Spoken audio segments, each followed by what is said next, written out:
I had never seen so many dead children.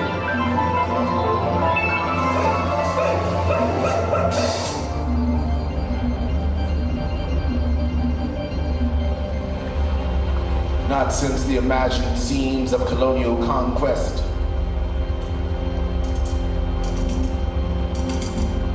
Yet this is not imagined.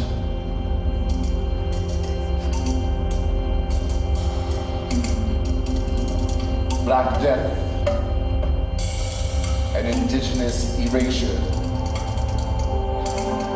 Yet here we are, neither dead nor erased.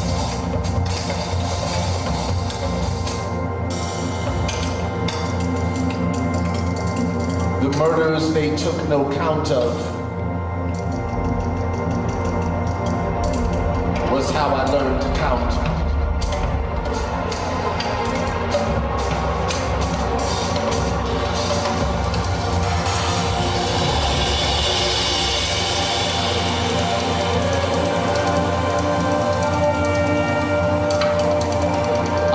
Skulls in German institutions.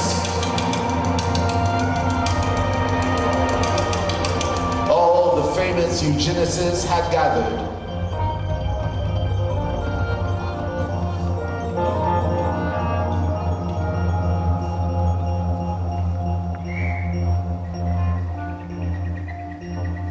And I questioned.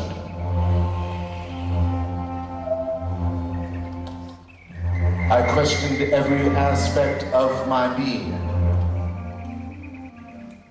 The part of me that said I cannot begin my day without coffee, I thought, well, where does the coffee come from?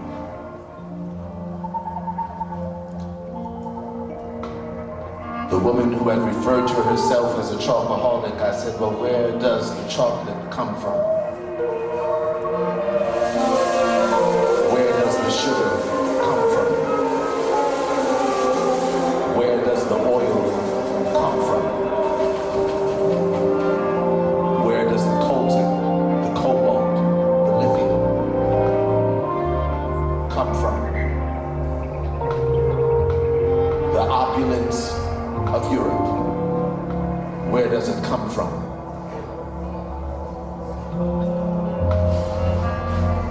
Black death and indigenous erasure. Yet here we are, neither dead nor erased. We say land back. Land back. We say land back. Land back and abolition.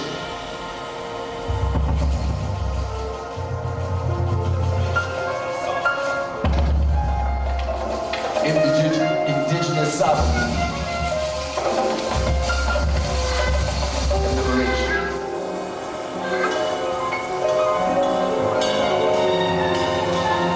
We have traveled from the belly of the beast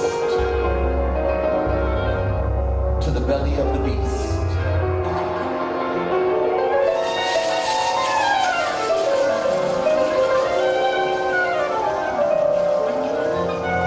Yet here we are. Neither frightened, dead, nor erased. I think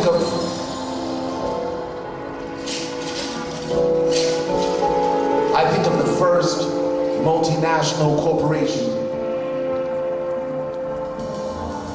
Why not think of that in a world that is now run by multinational corporations? I think of the first one.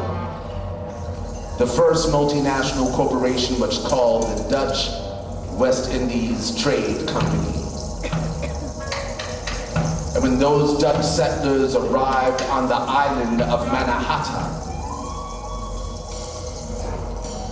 where the Lenape, the indigenous of the island of Mannahatta, had lived, the Lenape welcomed those Dutch settlers, those representatives of the first multinational corporation. They welcomed them to the island of Mannahatta. They introduced him to the three sisters, the crops that were grown there. They fed them, they sheltered them.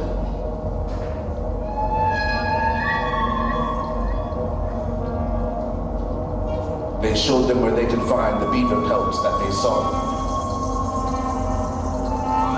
But those Dutch settlers, they had something else in mind. They had lived through. They had lived through that European Enlightenment, which was also supremacist. They had grown to believe that those who did not have a practice of privatized property were savage.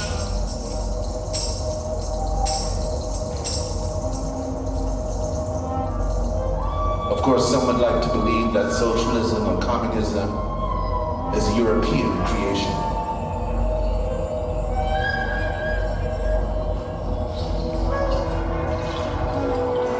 But those Dutch settlers, they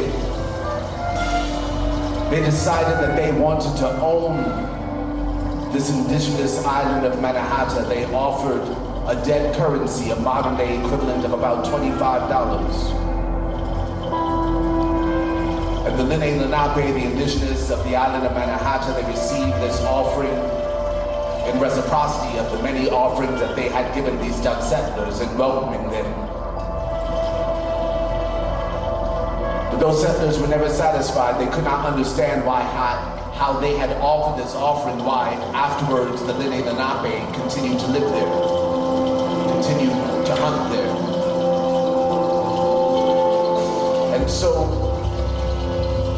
they decided to build a wall.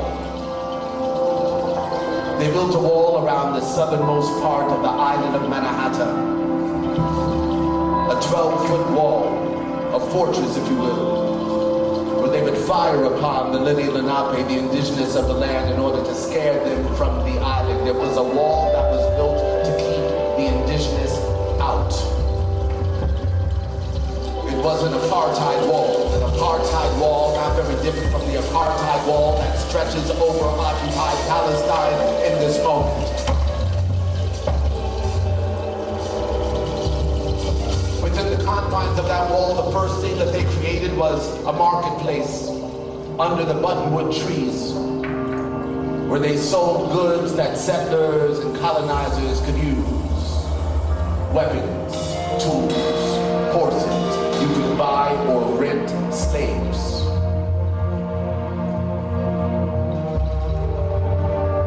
Of course,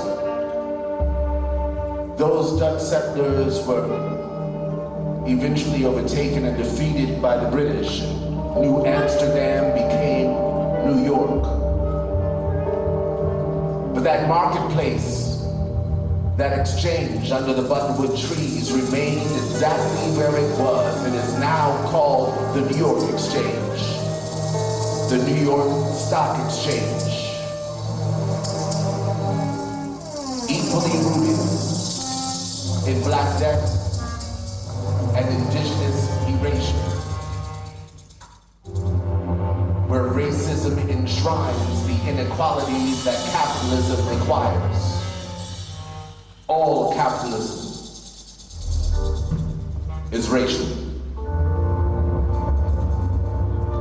The wall that the Dutch West India Trade Company built, that wall no longer stands. Even though the New York Stock Exchange is still there, the wall no longer stands. The only thing that exists of that wall is a line of markation that tells you where the wall was.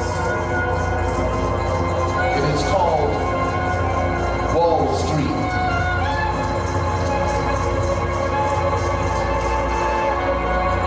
Wall Street. The wall that was built to keep the indigenous out. An apartheid wall no different than the wall that stretches over occupied Palestine. It is the same wall.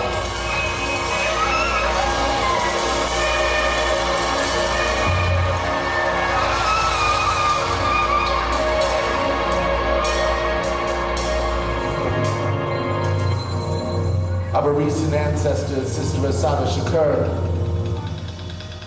She opens her autobiography with a poem called Affirmation. And in that poem she says, I know that a wall is just a wall and nothing more at all. It can be broken down.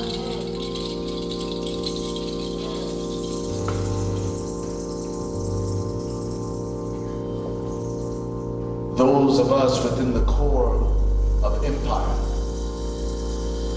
those of us within the belly of the beast,